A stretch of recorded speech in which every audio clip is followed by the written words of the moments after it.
আসসালামু আলাইকুম ওয়া রাহমাতুল্লাহি ওয়া বারাকাতুহু। সূরা নাসর এটা পবিত্র কোরআনের 110তম সূরা। এই সূরার মধ্যে 23টি বাক্য এবং 77টি হরফ রয়েছে। এই সূরাটি নাজিল হয়েছে মূলত ইসলামের বিজয়ের সুসংবাদ এবং নবী করিম সাল্লাল্লাহু আলাইহি ওয়াসাল্লামের এই পৃথিবী থেকে ওফাত গ্রহণের পূর্বাভাস আল্লাহ তাআলা দিয়েছেন। এই সূরার মধ্যে যে মূল বক্তব্য সেটি হচ্ছে প্রত্যেকটা মানুষকে এক একটি জায়গায় মানুষ অবস্থান করে সেই জায়গা থেকে বিদায় নেওয়া, সেই জায়গা থেকে প্রস্থান গ্রহণ করবার প্রস্তুতি নেওয়ার সম্পর্কে আল্লাহ তাআলা খুব গুরুত্বপূর্ণ কথা আল্লাহ তাআলা বলেছেন। এর মধ্যে মোট 3টি বিষয় আমি আজকে আলোচনা করব এই সূরার তাফসিরে। একটি হলো আল্লাহ তাআলা যখন কাউকে সফলতা দান করে একজন সফল মানুষের কি করণীয়। দ্বিতীয় নম্বর হচ্ছে নিজেকে ভালো মানুষ হিসাবে প্রতিষ্ঠিত করা। তৃতীয় নম্বর হচ্ছে জীবনের শেষ সময়ে কি করণীয়। এই সূরার তাফসির থেকে আমি মূল এই 3টা দিক নিয়ে আজকে আলোচনা করব ইনশাআল্লাহ। আল্লাহ রাব্বুল আলামিন পবিত্র কোরআনে এই সূরা নাসরটা এটা মাদানী। এই সূরাটি অবতীর্ণ হয়েছে নবী করিম সাল্লাল্লাহু আলাইহি ওয়াসাল্লাম যখন বিদায় হজ করেন। আইয়ামে তাশরিকের মাঝামাঝি সময়ে আল্লাহ তাআলা সূরা নাসরকে অবতীর্ণ করেছেন। পবিত্র কোরআনে 114টি সূরার মধ্যে সর্বপ্রথম সূরা অবতীর্ণ হয়েছে সূরা ফাতিহা সূরা হিসাবে, আর আয়াত হিসাবে তো ইকরা বিসমি রব্বিকাল্লাযী খলাক এটা প্রথম 5 আয়াত। বাকি পূর্ণাঙ্গ সূরা হিসেবে আল্লাহ তাআলা প্রথম সূরা অবতীর্ণ করেছেন সূরা ফাতিহা, আর পূর্ণাঙ্গ সূরা হিসাবে সর্বশেষ সূরা হচ্ছে সূরা নাসর। সূরা নাসরের পরে আর কোনো পূর্ণ সূরা অবতীর্ণ হয়নি। আয়াত অবতীর্ণ হয়েছে কিন্তু সূরা আর অবতীর্ণ হয়নি। আল্লাহ রাব্বুল আলামিন এই সূরা অবতীর্ণই করেছেন, আমি আগেই বললাম, 2টি জিনিসকে সামনে নিয়ে। একটি হলো ইসলামের বিজয়ের পূর্বাভাস, ইসলামের বিজয়ের সুসংবাদ, আর নবী করিম সাল্লাল্লাহু আলাইহি সাল্লামের ওফাতের পূর্বাভাস। হযরতে আব্দুল্লাহ ইবনে আব্বাস রাদিয়াল্লাহু তাআলা আনহু সাহাবীদের মধ্যে কনিষ্ঠ একজন সাহাবী। হযরত ওমর রাদিয়াল্লাহু তাআলা আনহু বড় বড় সাহাবীদেরকে নিয়ে যখন কোনো মজমা করতেন, কোনো গুরুত্বপূর্ণ বৈঠক করতেন, খুব গুরুত্বপূর্ণ বৈঠক, ভারী ভারী বৈঠক, বড় বৈঠকের মধ্যে হযরতে আব্দুল্লাহ ইবনে আব্বাস রাদিয়াল্লাহু তাআলা আনহুকে কাছে রাখতেন। কোরআন উনি কিভাবে বুঝতেন এটা জানার জন্য হযরত ওমর হযরতে আব্দুল্লাহ ইবনে আব্বাসকে সাথে রাখতেন। তো একদিন এক বৈঠকে বসা, অনেক বড় বড় সাহাবীরা বসা। হযরত ওমর রাদিয়াল্লাহু তাআলা আনহু সাহাবীদেরকে প্রশ্ন করলেন যে ইদা জা নাসরুল্লাহি ওয়াল ফাতহ ওয়া রাআইতান নাসা ইয়াদখুলুনা ফি দীনিল্লাহি আফওয়াজা, আল আখিরা সূরা। এই সূরার দ্বারা আপনারা কি বুঝছেন? তো বড় বড় সাহাবীরা বলছেন যে এটার দ্বারা আল্লাহ তাআলা ইসলামের বিজয়ের পূর্বাভাস দিয়েছেন। রোম পারস্য মুসলমানদের করায়ত্তে আসবে, কালেমার দাওয়াত সারা পৃথিবীর মধ্যে প্রচার প্রসার হবে, এই ধরনের সুসংবাদ দিয়েছেন। হযরতে আব্দুল্লাহ ইবনে আব্বাস রাদিয়াল্লাহু তাআলা আনহুকে হযরত ওমর ইবনুল খাত্তাব জিজ্ঞেস করলেন যে ইবনে আব্বাস, তুমি এই যে ওনারা মন্তব্য করলো এই সূরা নিয়ে, এটা বুঝছে, তুমি এটা কি মনে করো? তখন হযরতে আব্দুল্লাহ ইবনে আব্বাস মাথা নাড়িয়ে বললেন, না, আমি এটা মনে করি না। জিজ্ঞেস করা হলো তুমি কি মনে করো? উনি বলেন যে আল্লাহ তাআলা এই সূরা নাজিল করে পরোক্ষভাবে আল্লাহর পয়গম্বর দুনিয়ার থেকে চলে যাবেন এটা বুঝিয়েছেন, এই জন্য সূরা নাসর নাজিল হয়েছে। অর্থাৎ সূরা নাসর অবতীর্ণের কারণ হলো এই উম্মত এতিম হয়ে যাচ্ছে, নবীজি দুনিয়ার থেকে চলে যাচ্ছেন, নবীজির দ্বীনের দাওয়াতের কাজ শেষ, এজন্য নবীজি দুনিয়ার থেকে প্রস্থান গ্রহণ করবেন, এটার পূর্বাভাস দেওয়ার জন্যই আল্লাহ তাআলা সূরা নাসর অবতীর্ণ করেছেন। এটা বলেছেন হযরতে আব্দুল্লাহ ইবনে আব্বাস। হযরত ওমর রাদিয়াল্লাহু তাআলা আনহু মাথা ঝুঁকিয়ে বললেন, আমিও এটাই মনে করি। অর্থাৎ বিভিন্ন মতামতের মধ্যে সবচেয়ে গ্রহণযোগ্য মত হলো সূরা নসর অবতীর্ণ করার অন্যতম কারণ আল্লাহ রসুলের দাওয়াতের কাজ শেষ, নবীজি এখন দুনিয়া থেকে প্রস্থান গ্রহণ করবেন, এটার প্রস্তুতি নেওয়ার জন্যই আল্লাহ তাআলা সূরা নসরকে অবতীর্ণ করেছেন।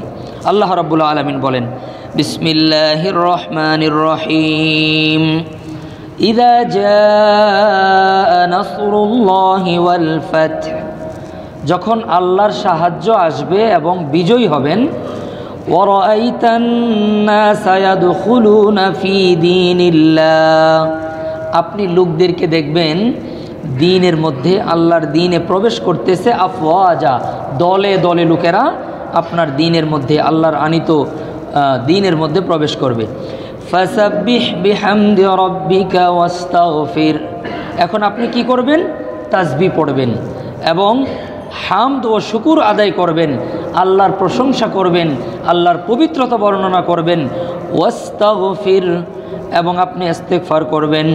ইন্নাহু কানা তাওয়াবা, নিশ্চয়ই আল্লাহ তাআলা তওবা গ্রহণকারী।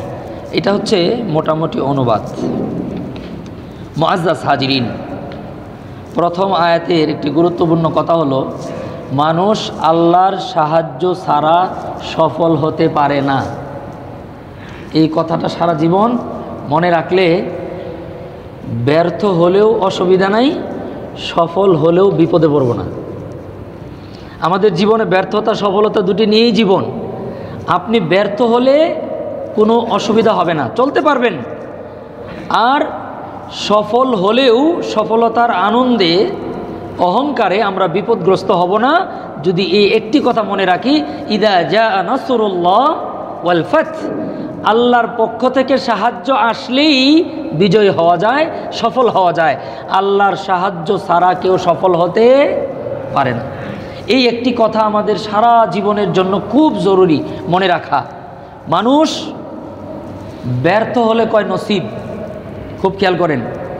যখন ব্যবসায় মার খেয়েছে বা কোনো কিছুতে সফলতা নাই, তখন বলে কি, এমন একটা ভাব নিয়ে কথাটা বলে যে নসিব খারাপ।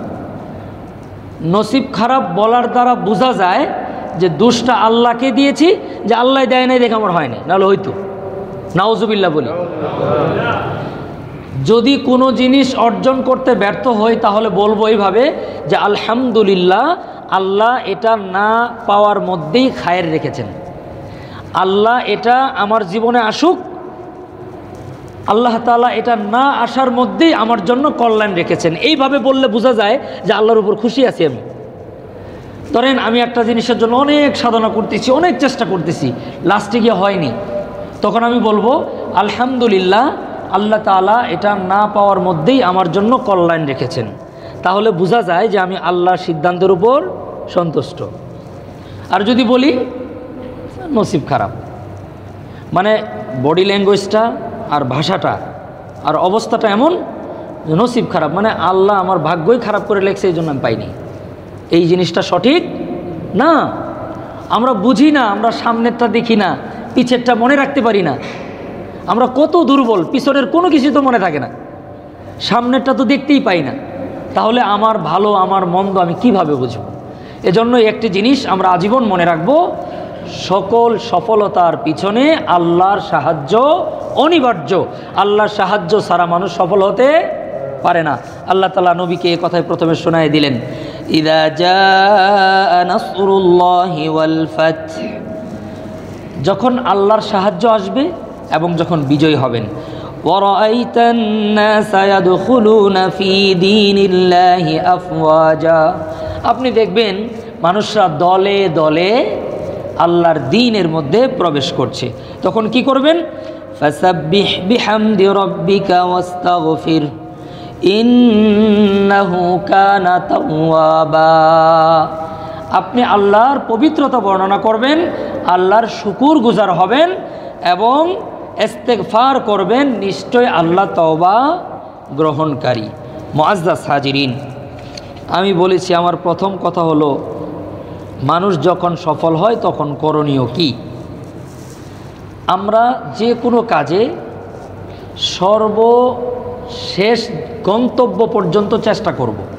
অনেক সময় আমাদেরকে শয়তান সফলতা থেকে দূরে রেখে কার্যত আল্লাহর মহাব্বত থেকে দূরে সরানোর জন্য, কারণ মানুষ যখন ব্যর্থ হয় তখন আস্তে আস্তে মানুষ নিরাশ হইতে থাকে, আল্লাহ থেকে মানুষ নিরাশ হয়ে যায়।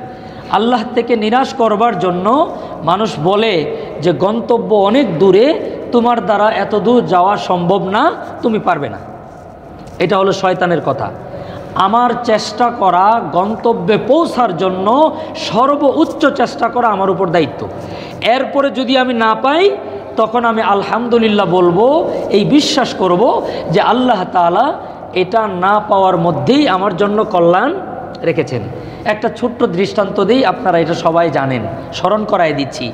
হযরতে ইউসুফ আলাইহিস সালাতু ওয়াস সালামকে আজিজে মিসরের স্ত্রী যখন কুপ্রস্তাব দিয়েছিল, তার ঘরের মধ্যে বন্দি করে সমস্ত দরজা একের পর এক, সব দরজা গেটগুলো বন্ধ, তালা দেওয়া।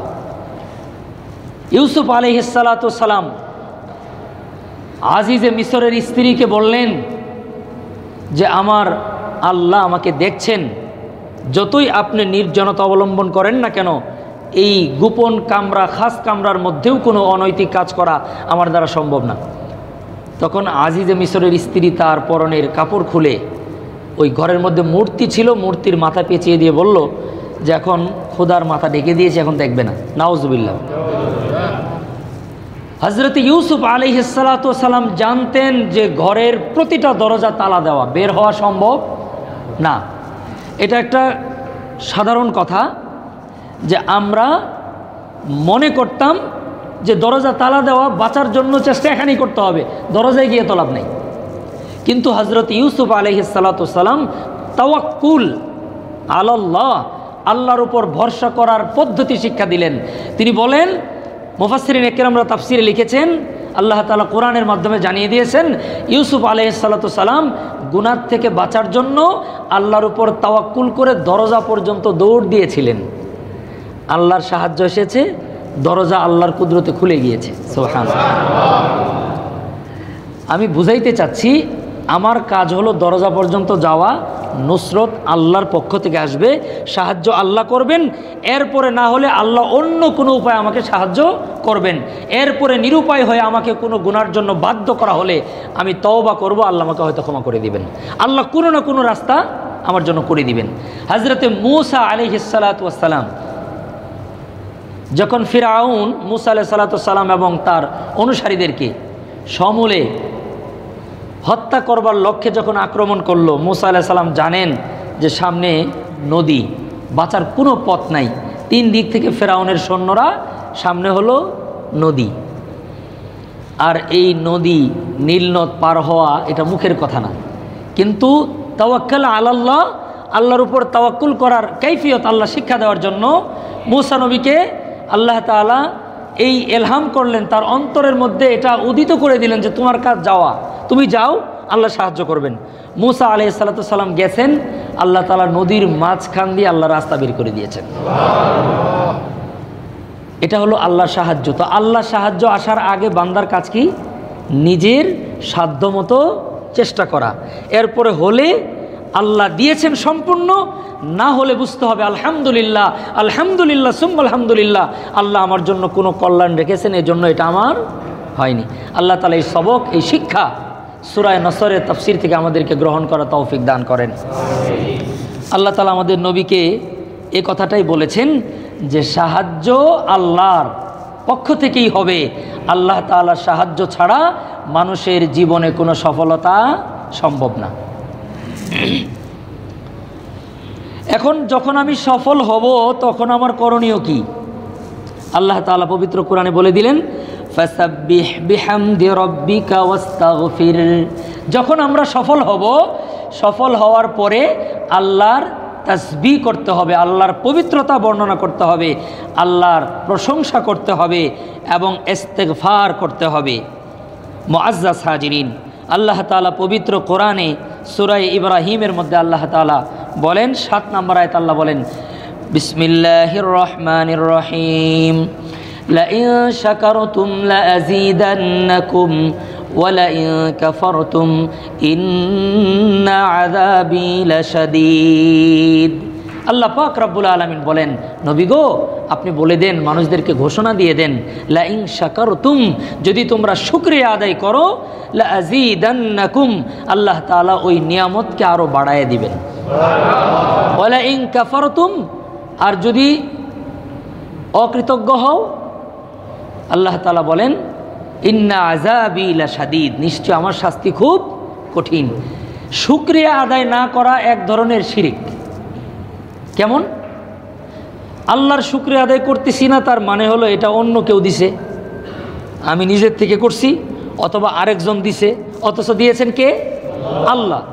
আল্লাহ দিয়েছেন এটা স্বীকৃতি না দেওয়ার মানেই হলো অন্য কেউ দিয়েছেন এটা বিশ্বাস করা।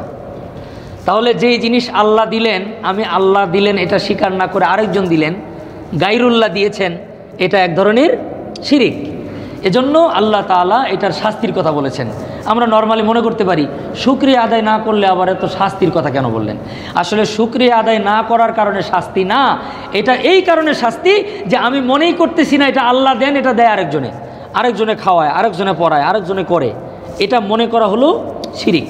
এজন্য আল্লাহ তাআলা সূরা ইব্রাহিমের 7 নম্বর আয়াতের মধ্যে বলেন, লা ইন শাকারতুম লা আযীদান্নাকুম ওয়া লা ইন কাফারতুম ইন্না আযাবি লাশাদীদ।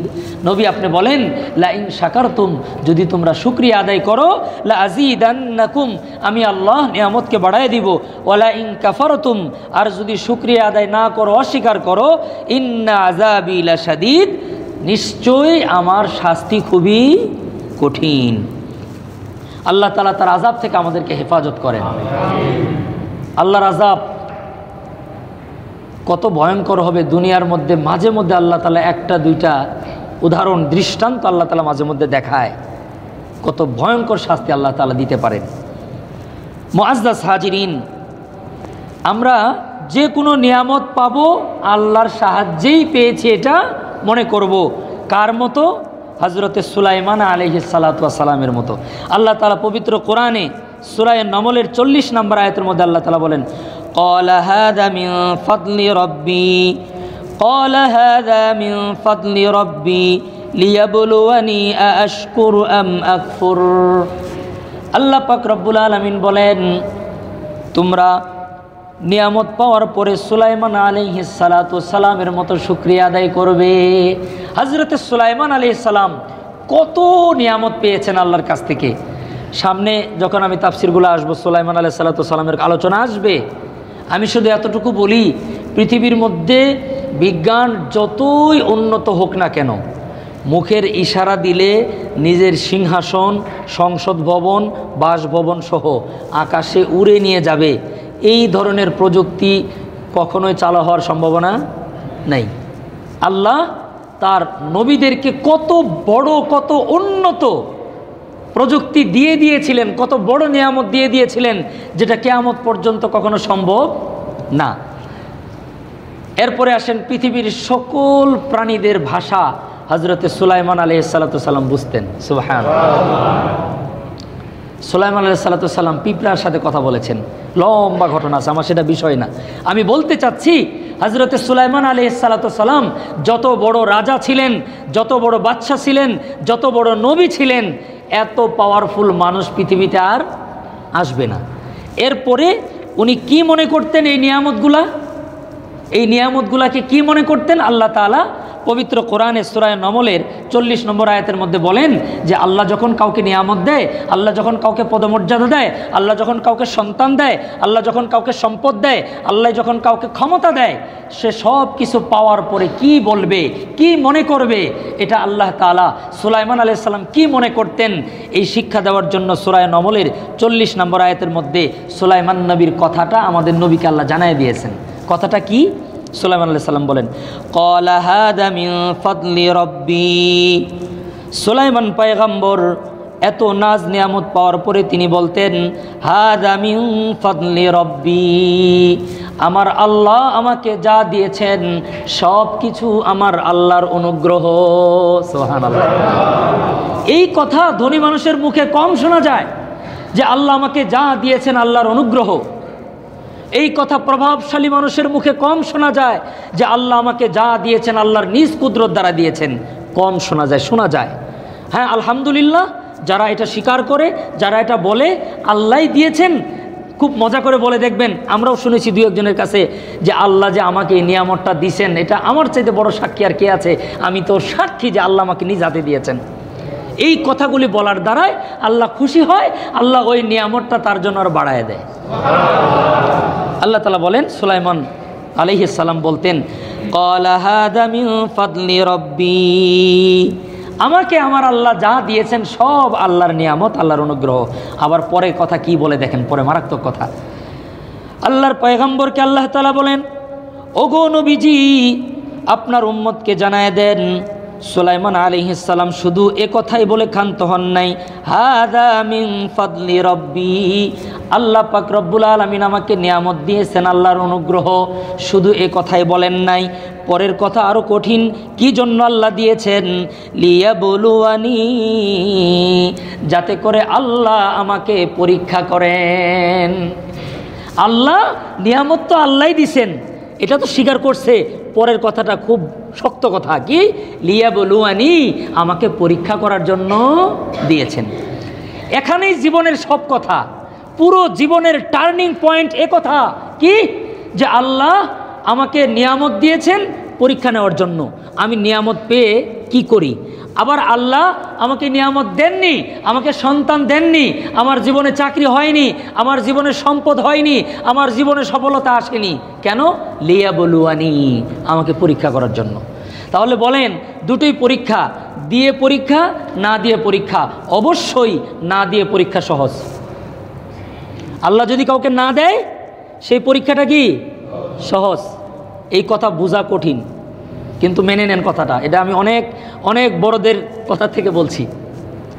আল্লাহ যদি কাউকে সম্পদ, সন্তান কিছুই দেয় নাই, কিচ্ছু দেয় নাই, নিঃস্ব, এটাও একটা পরীক্ষা। আবার আরেকজনকে সন্তান দিছে, সম্পদ দিছে, পাওয়ার দিছে, ইজ্জত দিছে, টাকা দিছে, যা যা দেওয়ার সব দিছে, ওইটাও পরীক্ষা। নিঃসন্দেহে, কোনো সন্দেহ ছাড়া এই দ্বিতীয় পরীক্ষাটা অনেক কঠিন। না দিয়ে পরীক্ষা সহজ। এটার একটা দলিল আপনাদেরকে দেই, এর আগেও বলেছিলাম সম্ভবত। আল্লাহর পয়গম্বরের জান্নাতের 10 জন সুসংবাদপ্রাপ্ত সাহাবীর মধ্যে 7 নাম্বার হযরতে আব্দুর রহমান ইবনে আউফ রাদিয়াল্লাহু তাআলা আনহু। তিনি ধনী সাহাবীদের মধ্যে অন্যতম ছিলেন। বর্তমান বিশ্বের সবচেয়ে যে ধনী, এটাকে গড় করলে ওই সময়ের মধ্যে তার চেয়ে বেশি ধনী হযরতে আব্দুর রহমান ইবনে আউফ রাদিয়াল্লাহু তাআলা আনহু। রাসূলুল্লাহ সাল্লাল্লাহু আলাইহি ওয়াসাল্লাম, আম্মা আয়েশা সিদ্দিকা রাদিয়াল্লাহু তাআলা আনহা ঘরের মধ্যে বসা।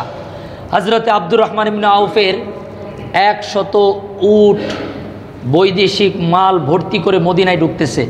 আয়েশা সিদ্দিকা রাদিয়াল্লাহু তাআলা আনহা জানালার ফাঁক দিয়ে তাকিয়ে দেখে একটু হতাশ হতাশ ভাব। দেখবেন, এটা মানুষের একটা ফিতরত, মানুষের স্বভাব। অনেক ধনী মানুষের বাড়ি গাড়ি এগুলো আরেকজনে দেখলে যে আমি জীবনে কিছুই পারলাম না, এটা দেখলে মনের মধ্যে একটু ভাব আসতে পারে। এটা অন্যায় না, কিন্তু আল্লাহর উপর না শুকরিয়া করা যাবে না। আল্লাহ এটা পরীক্ষা নিচ্ছেন।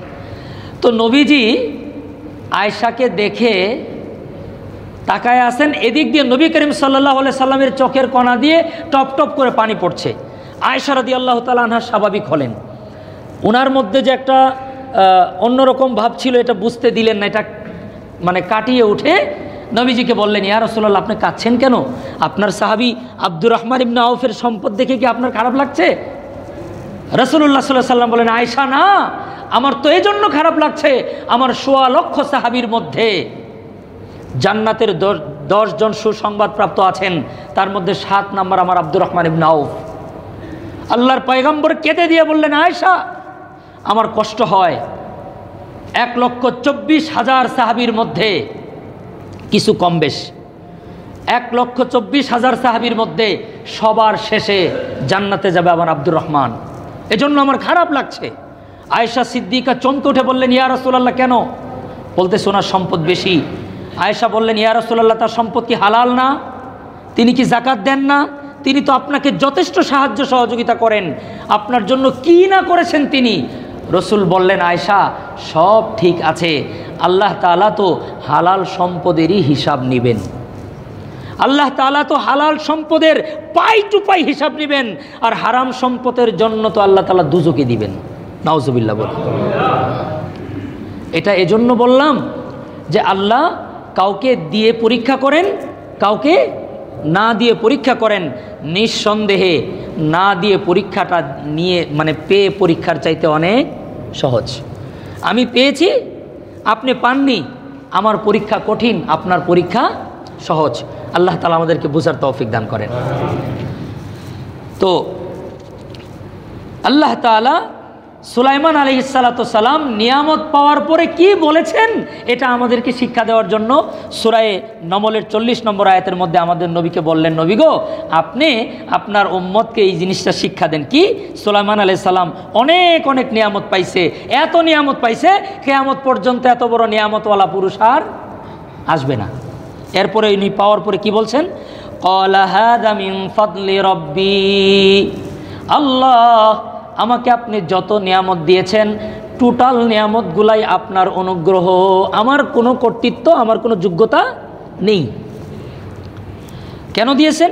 লিয়াবলুয়ানি, যাতে করে আল্লাহ আমাকে পরীক্ষা করেন। এখন আমি কি করব?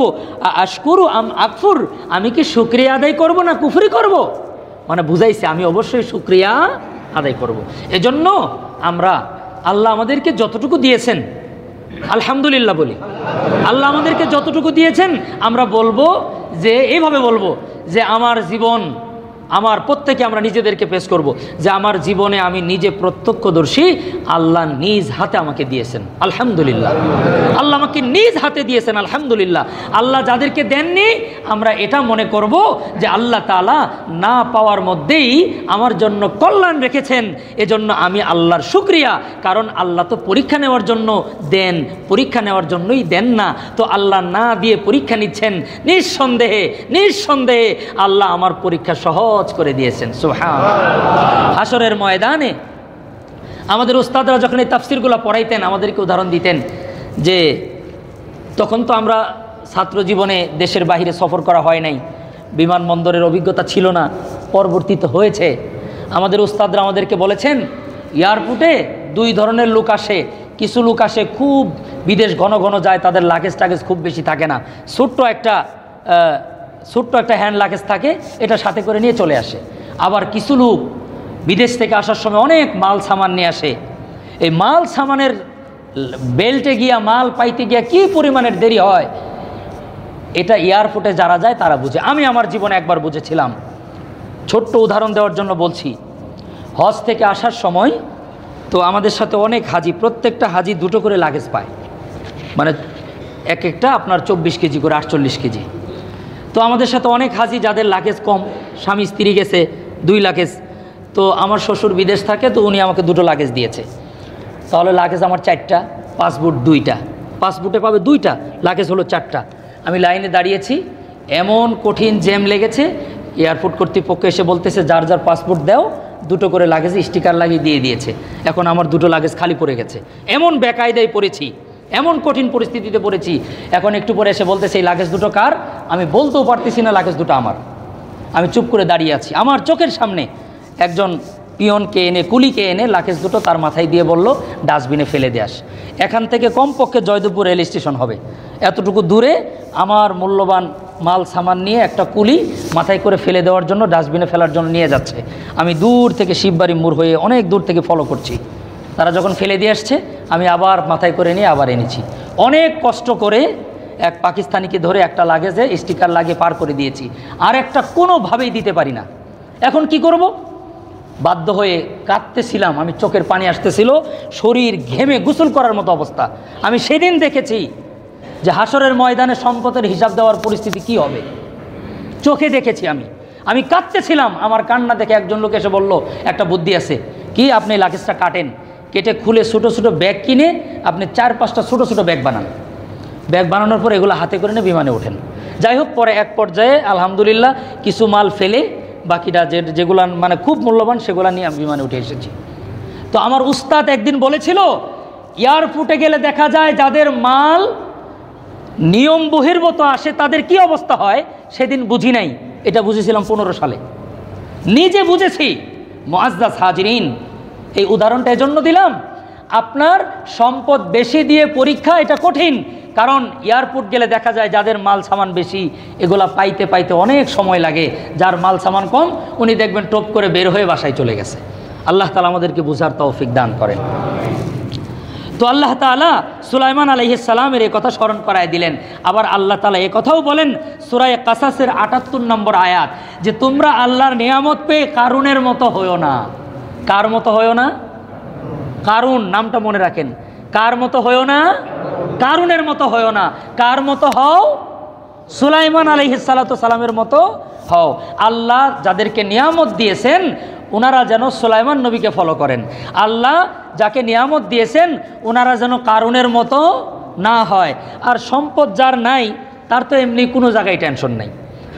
এক হাদিসের মধ্যে এসেছে হাসরের ময়দানে কিছু লোক খুব ভাব নিয়ে বসে থাকবে, সমাজের গরিব নিম্ন শ্রেণীর মানুষ কিন্তু হালাল খায়, দিনদার মানুষ। তো সাহাবারা তো ফেরেশতারা তো জানে না কার অবস্থা কি। ফেরেশতারা তাদেরকে বলবে যে সবাই হিসাব দেওয়ার জন্য পেরেশান, তোমরা এমন একটা ভাব ধরে বসে আছো মনে হয় তোমাদের হিসাব হয়ে গেছে। তখন তারা মুচকি হাসি দিয়ে বলবে, আল্লাহ রসুল বলেন তারা মুচকি হাসি দিয়ে বলবে, আরে ভাই কিসের হিসাব, আমার তো কোনো সম্পদই ছিল না, হিসাব দিব কোত্থেকে, আমি তো জিরো, আমার তো কিচ্ছু নাই, আমার আবার হিসাব কিসের। সুবহানাল্লাহ, সুবহানাল্লাহ। এজন্য আল্লাহ সম্পদ যদি দেয় আলহামদুলিল্লাহ, ভালো। কখন ভালো? যদি আমি মনে করি আল্লাহর ফজল, আল্লাহর করম, আল্লাহর নিয়ামত। কেন দিয়েছেন? আল্লাহ পরীক্ষা নেওয়ার জন্য দিয়েছেন। তাহলে তার সম্পদ, তার সম্মান, এটা তার জন্য কল্যাণকর। আর যদি কারুনের মতো মনে করে, কারুন কি কইতেন? এ কথা সূরা কাসাসের ৭৮ নম্বর আয়াতের মধ্যে আল্লাহ তাআলা বলেন, নবী গো আপনার উম্মতকে এটা জানান, কারুনকে আমি অনেক কিছু দিয়েছিলাম, কিন্তু কারুন কি বলতো? কারণ বলতো ইন্নামা উতিতুহু আলা ইলমিন ইনদি, ইন্নামা উতিতুহু, আমি এই সম্পদকে অর্জন করেছি আলা ইলমিন ইনদি, আমার যেই জ্ঞান আছে, আমি আমার জ্ঞান, আমি আমার বুদ্ধি, আমি আমার সক্ষমতা দিয়ে এটা অর্জন করেছি। নাউজুবিল্লাহ। এটা হলো কারুনের কথা। আর আগেরটা হলো সুলাইমান আলাইহিস সালামের কথা, হাযা মিন ফাদলি রব্বি, আমার আল্লাহ আমাকে দিয়েছেন, আল্লাহ না দিলে আমার কোনো যোগ্যতা ছিল না, আমি এটা পেতাম না, আল্লাহ দিয়েছেন। কেন দিয়েছেন? লিয়াবলুয়ানি, আমাকে পরীক্ষা করার জন্য। মুআজ্জাজ হাজিরিন, তাহলে আমার 1 নম্বর আলোচনা শেষ। সফলতা আসলে করণীয় কি? প্রথম কথা হলো সফলতা আল্লাহ দেয়, এজন্য শুকরিয়া আদায় করতে হবে, আল্লাহর পবিত্রতা ঘোষণা করতে হবে এবং ইস্তেগফার পড়তে হবে এবং সুলাইমান আলাইহিস সালামের মতো মনে করতে হবে এটা আল্লাহর নিয়ামত, আল্লাহই দিয়েছেন পরীক্ষা নেওয়ার জন্য। কারুনের মতো বলা যাবে না ইন্নামা উতিতুহু আলা ইলমিন ইনদি, যে এটা আমি আমার নিজের সক্ষমতায় অর্জন করেছি। আল্লাহ তাআলা আমাদেরকে এই কথার উপর আমল করার তৌফিক দান করেন। দ্বিতীয় নম্বর গুরুত্বপূর্ণ পয়েন্ট, এই সূরা অবতীর্ণ হয়েছে এজন্য আল্লাহ রসুল সাল্লাল্লাহু আলাইহি সাল্লামকে সংবাদ দেওয়া, নবী গো আপনার সময় শেষ, আপনি চলে আসেন। মুআজ্জাজ হাজিরিন, এই সূরা অবতীর্ণ হওয়ার পরে হযরতে আব্বাস রাদিয়াল্লাহু তাআলা আনহু কাঁদতেছিলেন। অন্য সাহাবাগণ বুঝতে পারে নাই। হযরতে আব্বাস রাদিয়াল্লাহু তাআলা আনহুকে জিজ্ঞেস করা হলো যে আপনি কাঁদছেন কেন? হযরতে আব্বাস রাদিয়াল্লাহু তাআলা আনহু বলেন, এই সূরা নাজিলের মাধ্যমে সুস্পষ্ট আল্লাহ তাআলা নবীকে ইশারা দিয়েছেন আপনার সময় শেষ, আপনি আসার জন্য প্রস্তুতি গ্রহণ করেন। মুআজ্জাজ হাজিরিন, এজন্য আল্লাহ তাআলা বললেন ফাসাব্বিহ, আপনি আল্লাহর পবিত্রতা বর্ণনা করেন, বিহামদি, আল্লাহর শুকর আদায় করেন, ওয়াস্তাগফির, এবং আল্লাহর কাছে ইস্তেগফার করেন। ফাসাব্বিহ, সুবহানাল্লাহ, বলি সুবহানাল্লাহ, আলহামদুলিল্লাহ, আস্তাগফিরুল্লাহ, এগুলো আমরা বেশি বেশি পড়ব। এবং একটা গুরুত্বপূর্ণ মেসেজ আপনাদেরকে দিচ্ছি, সেটি হলো একজন মানুষ বিদায় নেওয়ার আগে যাদের সাথে সংশ্লিষ্ট তাদের কাছে ভালো মানুষ হওয়ার জন্য চেষ্টা করা। বিশেষ করে মৃত্যুর আগে আমরা কে কখন মারা যাবো এটা তো জানি না, মনে করতে হবে আজকেই মারা যাব, এখন মারা যাব, এরপর আল্লাহ যতক্ষণ রাখে আলহামদুলিল্লাহ। আল্লাহ রাব্বুল আলামিন তার নবীর মাধ্যমে একটা হাদিস আমাদেরকে জানিয়েছেন, খুব গুরুত্বপূর্ণ কথা। যখন কোনো মানুষ মারা যায় তখন যদি ওই মানুষের ব্যাপারে তিন প্রকারের লোকেরা ভালো বলে। কয় প্রকারের লোক? তিন প্রকারের লোক যদি তাকে ভালো বলে, আল্লাহ রসুল বলেন ফেরেশতারা আল্লাহ তাআলার কাছে রিপোর্ট করে যে এই লোকটা ভালো ছিল। আর ফেরেশতারা যখন আল্লাহর কাছে বলে যে আল্লাহ ওনার সম্পর্কে দুনিয়াতে জেনে আসলাম উনি খুব ভালো ছিল, তো আল্লাহ তাআলাও তাকে ভালো মানুষ, নেককার মানুষ হিসাবে মাফ করে দেয়। খুব গুরুত্বপূর্ণ কথা। এক নাম্বার, এটাই তো বিপদ, বলে ফেলাই। এক নাম্বার হলো বিবির কাছে ভালো হওয়া। সারে সর্বনাশে কথা। বিবির কাছে ভালো হওয়া। একটা সময় বিবির কাছে স্বামীরা ভালো ছিল, আমরা চোখে দেখেছি। একটা সময় বিবিদের কাছে স্বামীরা ভালো ছিল, স্বামী ঘরে ঢোকার জন্য অপেক্ষা করত খাবার নিয়ে, আমি চোখে দেখেছি। আমার আব্বার নানাকে সারা জীবন দেখেছি, নানিকে, আমার আব্বার নানিকে আমি দেখেছি। তো উনি বাড়িতে আসার আগে জলচকি নিয়ে পানি নিয়ে হাত পাখানে বসে থাকতো, উনি খাবার খাওয়ার পরে উনি খাবার খাইতেন। আপনি ছাড়া তো কথাই বলতো না। আর এখন তো চমৎকার স্টাইলে নাম ধরে ধরে ডাকে। নাম ধরে ডাকা জায়েজ না জায়েজ হারাম ফতোয়া আমি দিচ্ছি না, আমি কিন্তু ফতোয়া দেই নাই। আমি বলতে চাচ্ছি, আমি দেখেছি আপনি বলতো এত সম্মান করত, এত মহাব্বত করত যে তার চাইতে সম্মানিত ব্যক্তি আর তার কাছে কেউ আসলেও তো নাই। নবীজি বলেছেন যদি শিরিক হয়ে যায় এই ভয় আমি না করতাম, প্রত্যেক সন্তানকে বলতাম তাদের পিতা মাতাকে সেজদা করতে, আর স্ত্রীদেরকে বলতাম স্বামীদেরকে সেজদা করতে। সবচেয়ে সম্মানের জায়গা ছিল। কিন্তু এটা এখন আর খুঁজে পাওয়া মুশকিল আছে। আছে, নাই বললে ভুল হবে, কিন্তু খুঁজে পাওয়া খুব কঠিন। অনুবীক্ষণ যন্ত্র দিয়ে খুঁজলে দুই একটা পাইলেও পাইতে পারি। তো প্রথম কথা হলো বিবির কাছে ভালো হওয়া। এক নম্বরে ফেল, গোল্ডেন A+ পেয়ে ফেল। এটা বিবির কাছে আইসা যদি রিপোর্ট নেয় তাহলে আর উপায় নেই। আল্লাহ তাআলা আমাদেরকে হেফাজত করেন, হেদায়েত করেন, রক্ষা করেন। সামাজিক চিত্র, আমি এই বাংলাদেশেরই একজন, এই সমাজেরই একজন, আমি দেখি, জানি, শুনি, বুঝি, এজন্যই বলছি। দ্বিতীয় নম্বর, ঘরের লোকদের কাছে ভালো হওয়া। ভাই বোন, মা বাবা, আত্মীয় স্বজন। এই এক নম্বরটার কারণে দুই নম্বরটাও শেষ। এক নম্বর রোগের কারণে দুই নম্বরটা শেষ। কেমনে ভালো থাকা যাবে? ফেরেশতাদের সামনে ভালো বলবে কি না বলবে আল্লাহ জানে। এতটুকু দোয়া করি, অভিনয় করে হলেও ওই দিন যদি ভালো বলে যেদিন চলে যাব দুনিয়ার থেকে, তাও কাজটা হয়ে যাবে। কারণ ফেরেশতারা তো অতীত ভবিষ্যৎ কিচ্ছু জানে না। ফেরেশতারা আইসা ফিল হালটা দেখবে, ওই অবস্থা দেখবে। অন্তত বিবিকে এতটুকু রাজি খুশি করা, বুঝায় বলা যে যখন আমি চলে যাব তখন অন্তত বইল যে হ্যাঁ আমি ভালো মানুষ ছিলাম। এবং নিজের মা বাবা ভাই বোনকে বলা যে তোমাদের কাছে আমার একটা আবদার আছে, যেদিন আমি দুনিয়ার থেকে বিদায় নিয়ে চলে যাব আল্লাহর ওয়াস্তে সেদিন একটু বইল যে লোকটা খুব ভালো ছিল। ঘরের মধ্যে বইল আমাকে মাফ করে দিও, ক্ষমা চাওয়া। শেষ বিদায় বেলা ভালো মানুষ ছিলাম, এতটুকু স্বীকৃতি নিজের বিবির কাছ থেকে নেওয়া, নিজের ভাই বোন মা বাবার কাছ থেকে নেওয়ার জন্য চেষ্টা করা, এটার নাম ইসলাম। এটা যদি হয় তাহলে আমার বিদায়টা ভালো হলো, আমার বিদায়ের প্রস্তুতিটা খুব ভালো হলো। 3 নাম্বার, প্রতিবেশীদের কাছে ভালো হওয়া। এই বাংলাদেশে ওই ব্যক্তির কাছে সবচাইতে খারাপ যেই ব্যক্তি যার প্রতিবেশী। এটা বাংলাদেশের চিত্র। অথচ ওই লোকটা খুব ভালো মানুষ। আব্দুল্লাহ, আমার নামে উদাহরণটা দিই, আব্দুল্লাহ, আব্দুর রহমান, দুই ব্যক্তি। আব্দুল্লাহ খুব বুজুর্গ, পিসাব, সব ভালো। আব্দুর রহমানও খুব ভালো, আপনার কাছে ভালো, সমাজের সবার কাছে ভালো। কিন্তু আব্দুল্লাহ, আব্দুর রহমান প্রতিবেশী হওয়ার কারণে এই দুইজনের সাথে আরেকজনের হলো সাপ আর বেজির সম্পর্ক। এজন্য আল্লাহ তাআলা প্রতিবেশীর কথা গুরুত্ব দিয়ে তার নবীর মাধ্যমে জানাইলেন যে প্রতিবেশী যদি ভালো বলে, ঘরের লোকরা যদি ভালো বলে, বিবি যদি ভালো বলে, এই 3 জায়গার থেকে যদি কাউকে ভালো স্বীকৃতি দেওয়া হয়, ফেরেশতারা আল্লাহ তাআলার কাছে রিপোর্ট করে যে আপনার এই বান্দাটি খুব ভালো ছিল। আর যখন ফেরেশতারা আল্লাহ তাআলার কাছে ভালো বলেন, আল্লাহ তো চায় বান্দাকে মাফ করতে। আল্লাহ জানার পরেও বান্দার গুনাহগুলোকে গোপন রেখে তাকে ভালো মানুষ হিসাবে স্বীকৃতি দিয়ে আল্লাহ তাআলা তাকে জান্নাত দিয়ে দিবেন। তো আমাদের মৃত্যুর প্রস্তুতির অন্যতম একটি, যেটা রাসূলুল্লাহ সাল্লাল্লাহু আলাইহি সাল্লাম নিয়েছিলেন, নবীর সাহাবাগণ নিয়েছিলেন। নবীজির বিবি একাধিক ছিলেন, সবাই নবীকে ভালো বলেছেন। সাহাবা একরামের একাধিক বিবি ছিলেন, সবাই ভালো বলেছেন। আমাদের বিবি একটা, 2টার লোক এই মসজিদে নাই আমার মনে হয়। আছেন নাকি কেউ? নাই, এটা 0%, এটা আমি জানি, এই জন্য বলে ফেলছি নাই এখানে।